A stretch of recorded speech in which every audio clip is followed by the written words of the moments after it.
আসসালামু আলাইকুম। আজকে সাপোর্ট শেয়ারটা থেকে বের হয়ে গেলাম। স্টপ লস নেওয়া হলো। অনেকেই জিজ্ঞাসা করেন শেয়ার নিয়ে যে অমুক শেয়ারটা কি হলো। অনেকেই ভিডিও দেখে শেয়ার কিনেন। সবগুলো শেয়ারের আপডেট দেওয়া হয় না। আসলে আমার কাছে আমার কি ট্রেড প্ল্যান থাকে, সেই ট্রেড প্ল্যান যদি আপনার কাছে না থাকে তাহলে পরে আপনি বিভ্রান্ত হবেন শেয়ার কিনে। সব শেয়ারই যে লাভ হবে এমন না। পৃথিবীতে এমন কোনো মানুষ নাই যে মানুষ শেয়ার কিনে 10টা কিনে 10টাতেই প্রফিট হবে। ব্যাকআপ প্ল্যান থাকা লাগবে। আপনার মানি ম্যানেজ থাকা লাগবে। কতটুকু শেয়ার কিনছেন, কতটুকু শেয়ার কিনে আপনি শান্তিতে ঘুমাতে পারছেন, এই বিষয়গুলো ঠিক রাখা লাগবে। মনে রাখবেন লট সাইজ হচ্ছে এই ব্যবসাতে মূল চাবিকাঠি। আপনার কাছে ছোট লট সাইজ দিয়ে যত লাভ করা যায়, বড় লট সাইজ কিনে তত লাভ করতে পারবেন না। আপনি বড় একটা লট সাইজ কিনলেন, আপনি নিজের ছায়াকেও ভয় পাবেন।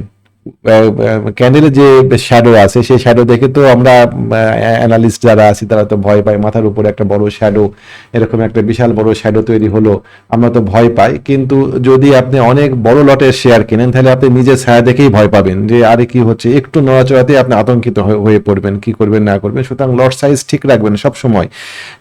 মানে আপনি খেয়াল করে দেখবেন ছোট লট কিনে যে পরিমাণ লাভ করা যায়, যে রেশিওতে লাভ করা যায়, বড় লট কিনে সেই পরিমাণ লাভ করা যায় না। বড় লট কিনে যেমন লাভ করা যায় না খুব বেশি, অল্প লাভে যেমন ছেড়ে দিতে হয় আতঙ্কিত হয়ে, ঠিক তেমনি ভাবে যখন লস হয় তখন লসটাও নেওয়া যায় না। এই জিনিসটা অবশ্যই মনে রাখবেন।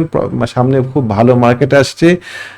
মানে যত বড় লট নেবেন মনে করবেন যে টাকা খুব দ্রুত বাড়বে, উল্টা ফল হবে। আপনি একটাতে হয়তো লাভ করবেন, অল্প পরিমাণ লাভ করে শেয়ার ছেড়ে দেবেন বড় লট কেনার কারণে, কিন্তু যখন লস হবে ছাড়তে পারবেন না, লসের পরিমাণ বাড়বে, আপনি ইন লং রান লসের মধ্যে পড়বেন। যাই হোক, যেটা বলছিলাম, সাপোর্ট শেয়ারটা আজকে ছেড়ে দিলাম। কিছু টেকনিক্যাল ব্যাখ্যা দিই আমি কেন সাপোর্ট শেয়ারটা ছেড়ে দিলাম। অনেকেই কিনেছেন, আমি ব্যক্তিগত দায়বদ্ধতা থেকেই এটা নিয়ে আমি ব্যাখ্যা দেওয়ার চিন্তা ভাবনা করেছি। সাপোর্ট কোনো অবস্থাতে আমি অনেকগুলো ক্রাইটেরিয়া দেখে শেয়ারটা কিনেছিলাম। এখানে আমার ফিবোনাকি 618 এর সাপোর্ট পেয়েছিল। সো সরি, ফিবোনাকি 618 এ এখানে সাপোর্ট পেয়েছিল, সেটা সাপোর্টটা ভেঙে গিয়েছে। আমার সার্টেন মুভিং অ্যাভারেজের সাপোর্ট ছিল, সে মুভিং অ্যাভারেজ সাপোর্ট ভেঙে গিয়েছে। আমার একটা মুভিং অ্যাভারেজের চ্যানেল ছিল, চ্যানেল ব্রেক করে নিচের দিকে নেমে গিয়েছে। সব কিছুতে আমি কিছুটা আতঙ্কিত ছিলাম। আজকে শেয়ারটা ব্রেকআউট, আজকে সেটা রিটেস্ট করবে, জাস্ট একটা চান্স খুঁজছিলাম সেটা থেকে বাড়ার। আজকে জাস্ট শেয়ারটা এখানে রিটেস্ট করতে আসছে এই জায়গাতে, আমার কাছে মনে হচ্ছে রিটেস্ট করতে আসছে এই জায়গাটা। এটা পার করতে পারিনি, আমার ভলিউম কম। ক্যান্ডেল এই জায়গাতে একটা একটা ইনগালফ ক্যান্ডেল হয়েছে এই জায়গাতে, এই ক্যান্ডেলের ভলিউম দরকার ছিল আগামীকালকে। আমি, হ্যাঁ, অনেকেই বলতে পারেন যে ভাই সাপোর্ট ছেড়ে দেওয়াটা ঠিক হয়নি। ঠিক হোক বা না হোক, আমি টাকা নিয়ে কাজ করি, আমি অন্যের টাকা নিয়ে কাজ করি। আমার মূল লক্ষ্য হচ্ছে লাভের থেকে আমার পুঁজিকে নিরাপদ রাখা। আমার পুঁজি যদি আজকে শেষ হয়ে যায়, আমার পুঁজি যদি আজকে বড় হুমকির মুখে পড়ে, আমি আগামীকালকে অন্য একটা ভালো শেয়ারে, চমৎকার সেই টাইপের একটা শেয়ারে এন্ট্রি নিতে পারবো না। আমার পুঁজি আছে, আমার টাকা আছে, আমি অন্য একটা শেয়ারে এন্ট্রি নিতে পারবো। 2% 3% লস কভার করা আল্লাহর রহমতে কোনো ব্যাপারই না ইনশাআল্লাহ, এটা কভার করা।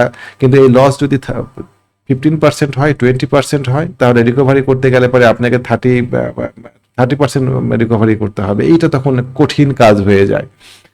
তো আমি সাপোর্ট থেকে এই জায়গাতে বের হয়ে যাওয়ার সিদ্ধান্ত নিয়েছিলাম। 51 টাকা, 51 টাকা 30 পয়সা না, এরকম 51 টাকায় 50 টাকা 90 পয়সা এরকম জায়গা থেকে সাপোর্ট থেকে বের হয়ে যাওয়ার সিদ্ধান্ত নিয়েছিলাম। সাপোর্টের পরিবর্তে অন্য একটা শেয়ার নেওয়া হয়েছে আমাদের গ্রুপে, অ্যাজ এ গ্রুপ। তো আমার কাছে মনে হচ্ছে যে এটা একটা ভালো সিদ্ধান্ত হয়েছে। সময় বলবে যে সিদ্ধান্ত ভালো হয়েছে কি ভালো হয়নি। আগামী দিনের মার্কেট, আগামী সপ্তাহ, আগামী কয়েকদিন আমার কাছে মনে হচ্ছে মার্কেট সম্ভবত ফুয়েল সেক্টরের দিকে ঢুকতে যাচ্ছে। ফুয়েল, এসপিসিএল, তারপরে এটা একটা সম্ভাবনাময় শেয়ার। জাস্ট ব্রেকআউট রিটেস্ট করলো আজকে, যাদের কাছে আছে তারা এটা ধরে রাখেন। এটা একটা ভালো মুভ দিতে পারে সামনে। তারপরে সামিট পাওয়ার নিয়ে আমরা মার্চে ব্যবসা করেছিলাম। সামিট পাওয়ার চমৎকার, ওভারঅল একটা সাপ্লাই ডিমান্ড এরিয়া সে পার করেছে। এটা একটা সম্ভাবনাময় শেয়ার হতে যাচ্ছে। আমাকে একটু চার্টটাকে রিসেট করতে দেন। ও একটা ব্রেকআউট করেছে, ব্রেকআউট রিটেস্টে আমরা এটাকে নিব কিনা বিবেচনা করে দেখবো। ভারী শেয়ার, অনেক শেয়ার, কিন্তু অনেক শেয়ার হলে পরেও যেহেতু মার্কেটে টাকার মুভমেন্ট আসছে, সুতরাং এ ধরনের শেয়ারগুলোতে মুভমেন্ট আসতে পারে, আল্লাহ মালুম। তারপরে ইস্টার্ন লুব্রিকেন্ট, ইলুব, ইস্টার্ন লুব্রিকেন্ট, এটা অনেক বড় শেয়ার, 4 ডিজিটের একটা শেয়ার। এই শেয়ারটার একটা মুভমেন্ট আসছে, মুভমেন্ট আসার পরে আজকে ভালো, আজকে বেশ মোটামুটিভাবে 10,000-এর মতো ভলিউম ছিল আজকে। এটা দেখবো আমরা মুভমেন্ট করে কিনা। সম্ভাবনাময় একটা শেয়ার হতে যাচ্ছে ইস্টার্ন লুব্রিক্যান্ট, সম্ভবত সরকারি শেয়ার। এর পাশাপাশি মুন্নু সিরামিক সেক্টরের একটা শেয়ার নিয়ে কথা বলি। এই মুন্নু সিরামিক শেয়ারটা আমরা একটু খেয়াল করব। আমাদের এখানে জাস্ট ও এই লেভেলে আসুক, আমরা এখন কিনবো না, আমরা এটাকে ফলো করব। একটা শেয়ারকে বাঘ যেমন একটা শিকারকে ফলো করে, আমরাও এটাকে ফলো করি, দেখে যাক কি হয়। অনেকেই কিনে আছেন। আমি এই শেয়ারটা নিয়ে 52 টাকা লেভেলে আপনাদেরকে বলেছিলাম যে এই শেয়ারটা কেনা যায়। কারো কি মনে আছে? মনে থাকলে পারে একটা কমেন্টে লিখবেন যে আমার মনে আছে। তো মুন্নু সিরামিক এই জায়গাতে জাস্ট এরকম 52 টাকা লেভেলে আপনাদেরকে আমি বলেছিলাম যে এই শেয়ারটা এন্ট্রি নেওয়া উচিত। 53 টাকা 52 টাকা লেভেলে 104 টাকা পাওয়া যাবে। 104 টাকা পার করতে পারলে তখন আমরা এই শেয়ারটা নিয়ে আমরা এই শেয়ারটাতে মনোযোগ দিব। এটা একটা সম্ভাবনাময় শেয়ার হতে যাচ্ছে। তারপরে একমি পিএল নিয়ে অনেকেই খুব নাকানি চুমানি খেলেন। একমি পিএল শেয়ারটাতে আমরা দেখব আগামী দিন কি করে। সে ভালো ভলিউম পেয়ে ভালো মুভমেন্টের অপেক্ষায় আছে। দেখা যাক কি হয়। আল্লাহর হাতে সময় কম, 8:30 আমাদের এখানে মাগরিবে আজান দিয়ে না এশান আজান দিয়ে দিবে ইনশাআল্লাহ। তো যাই হোক, অনেকগুলো শেয়ার ছিল আরো। গোল্ডেন সান আগামীকালকে মুভ না দিলে পরে বেশি বেচারা বিপদে পড়বে। মুভ দিতেই হবে। আমরা হোল্ড করছি এই শেয়ারটা। জাস্ট ব্রেকআউট রিটেস্ট করেছে। আগামী দিন একটা মুভ ডেসপারেটলি আশা করছি গোল্ডেন সানে, ডেসপারেটলি। তা নাহলে গোল্ডেন সানের মুভমেন্ট ডিলে হয়ে যাবে। এর পাশাপাশি বেশ কিছু সরকারি শেয়ার নিয়ে আলোচনা করছিলাম। বিএসসি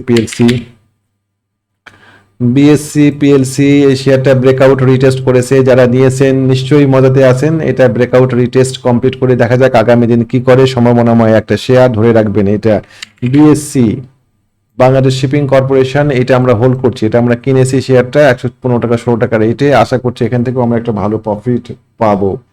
তারপরে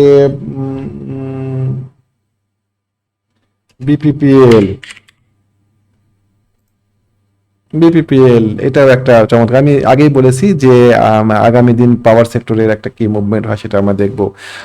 অনেকটা আমি আবারও বলি, এই মার্কেটের ব্যবসাটা অনেকটা লাক, ডেফিনেটলি লাক। সেদিনকে গ্রুপে আজকে আমার ম্যাচুর হয়েছে শেয়ারটা।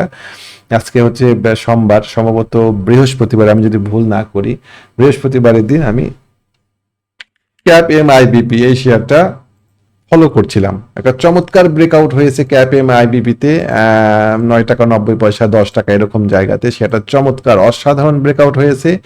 আমি ব্রেকআউট হওয়ার পরে ঠিক এই ক্যান্ডেলটাতে দেখেছি, আমি আশা করছিলাম শেয়ারটাকে 10 টাকা 40 পয়সা এরকম জায়গাতে এই দিনকে আমি পাবো।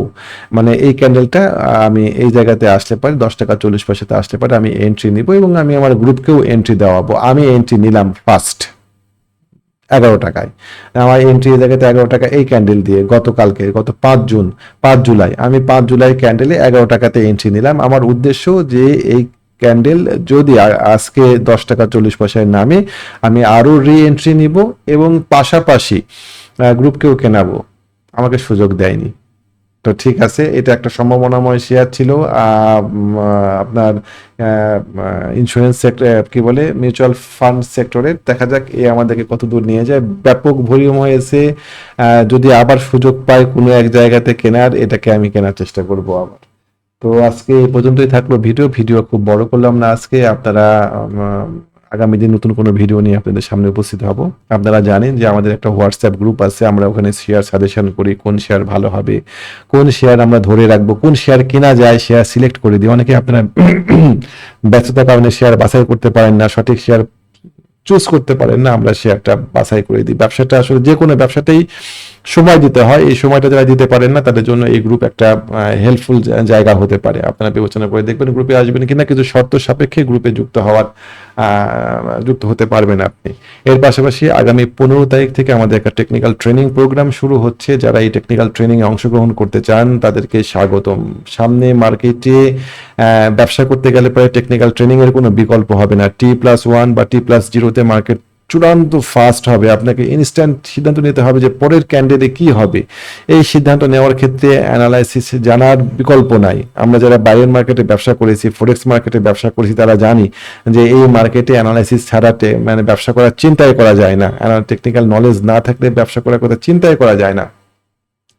আমরা অ্যানালাইসিসগুলো শিখবো, আমরা এখানে ভাস্ট বিস্তারিতভাবে অ্যানালাইসিস শিখবো, একদম বেসিক লেভেল থেকে শুরু করে অ্যাডভান্স লেভেল পর্যন্ত একটা কমপ্লিট প্যাকেজ আমি আপনাদেরকে শেখানোর চেষ্টা করবো। যারা শিখেন তারা খুব মানে তারা খুব কি বলবো, তারা খুব খুশি থাকেন, মানে কি অনেকে দেখা যায় শেখার পরে তার ছেলেকে শিখতে দিচ্ছে, অনেকে শেখার পরে তার ওয়াইফকে আমাদের কাছে আমাদের প্রোগ্রামে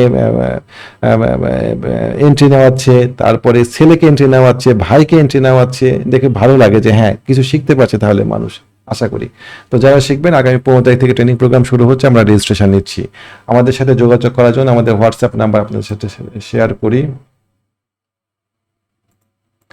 019219311195।